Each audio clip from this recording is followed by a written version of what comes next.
I don't think I did anything illegal. As a magistrate, my legal requirement was to do what is best for the child. More evidence has been heard following claims by a former magistrate that he was sacked because of his Christian views. Richard Page was axed from his role after voicing his views about same-sex adoption and gay marriage. Did your religion get in the way of your role as a magistrate? There's a growing trend of intolerance towards historic Christian beliefs, not least that children are best raised by a mother and a father. Nowhere has it been clearer than in the case of Richard Page. I don't think it's fair, no, but that's the way of the world now, that Christians' viewpoints tend to be regarded or interpreted as bigoted and biased. Do you accept that somebody with homophobic views shouldn't be employed to make such key decisions? You've just made an assumption that I'm homophobic. Now, where'd you get that from? You can try and remove Richard from the public space, but we're watching. We're going to stand for family, we're going to stand for true marriage. We are going to stand for these things. We are never exiting the public space. The fact that they all said it was because I was homophobic was not true, because I'd said just about every time, to me, there is evidence that it's best for a child to have a man and a woman as a parent.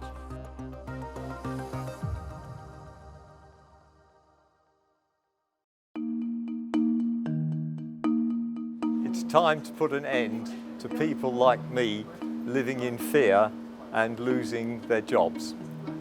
I care deeply about the welfare of vulnerable children and believe that they do best when looked after by a mum or a dad. For simply saying this to the media, I've lost my job as a magistrate and as a non-executive director in the NHS. It's been a long battle in and out of the courts for Richard Page, ever since he was removed as a magistrate and then as a non-executive NHS director 5 years ago. Well, as we always say, that we're here to glorify God, not here to look after me. And I ask people to pray that whatever happens is that it actually does glorify God. Supported by the Christian Legal Centre, Richard has endured a 5-year legal battle for simply expressing his view that children do best when raised by a mother and a father. It's really important that we keep people like Richard in positions in public life, because we know that God's building block for family, marriage between a man and a woman, children being raised with a mum and dad, that these are great and beautiful and kind and compassionate things. They're not hateful, as sometimes portrayed in the courtrooms. Although the courts and the media have focused on the facts around his case, there is much more to Richard's story. A man who over many years occupied 2 key roles serving the public, as a magistrate and a non-executive NHS director. Richard Page is a gentle man, truly a gentleman, a joy to know, and it's been my joy and my privilege to know him now for over 5 years. This is his retirement present from his work. I don't think I could explain who I am. Perhaps you'd have to ask my wife, and she might know better, because so far as I'm concerned, I think I'm normal. And therefore, what I do is normal. He's kind and he's honest. He always says yes when anyone ever asks him to do anything to help them, and puts, when my asking comes second quite often for that. So he's always out there helping and supporting other people and looks after them. He's also been very active in the community and willing to give his time for the NHS when he retired as a non-executive director too. Jane, Richard's wife, was a strong source of support as they raised 3 children together. They also became foster parents, providing a home for a number of vulnerable children. Richard and Jane are the most incredible couple. They were a couple who in the 1970s were fostering hard to adopt children, and they were looking after them. And now, even to this day, Richard knows those children that he was involved with over so many years. Our last house we didn't have neighbours, so it's a bit of a change in lifestyle. So we had 3 teenagers of our own and had 2 foster teenagers, and we had different music in every room. Their life is an incredible life of service to the community, a life lived by faith. So a really incredible couple He himself is a finance man, so again he used those gifts to work within the NHS, and it was quite interesting because he was a head financial manager and his trust did incredibly well over the years, but also he was a man that took those skills and took them onto the mission field, took them into developing nations and went in and put operational structures, financial structures into hospitals, into schools, on the field. Oh, he's been a very good father. He provided well. He's played with the children. He teaches the children. He helps with the homework when they were young. So he's a man who takes his responsibilities seriously, whether it's to his employer or to God or to the family. He loved, something he took on was to be a magistrate in the criminal courts and in the family courts. And again, what we see there, as he did with everything, Richard, he embraces everything with a passion, with a seriousness, because he's quite a serious man. He likes to laugh, but he's a serious man. And of course, when he came into the magistracy, he was there to do justice, to do what was right, with a heart, because of his life, because of what he and Jane had lived through. He knew those that hurt in society, and he was there to serve and to do right, and that's what he was doing. Next, the Christian magistrate who was sacked for opposing gay adoption. Richard Page was struck off after he was found to have biased and prejudiced views by the Lord Chancellor Michael Gove. The former magistrate caused controversy back in 2014 when he sat on a panel considering an adoption order for a same-sex couple. He opposed the order on the grounds that it was better for a child to be raised by a mother and a father. The idea that I would ever be in this position today and saying that a man like Richard Page had been removed from the magistracy because he said that children do best with a mother and a father.